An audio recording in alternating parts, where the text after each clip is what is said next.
Alam niyo ba,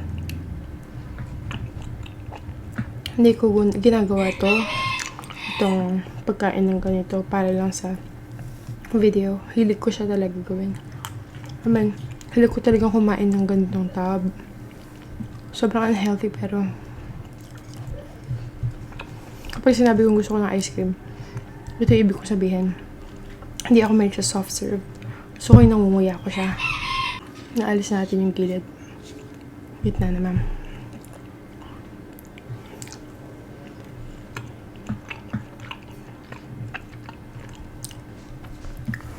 Katatapos lang ng shift ko kaya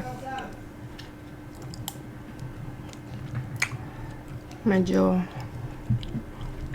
looking gorgeous tayo.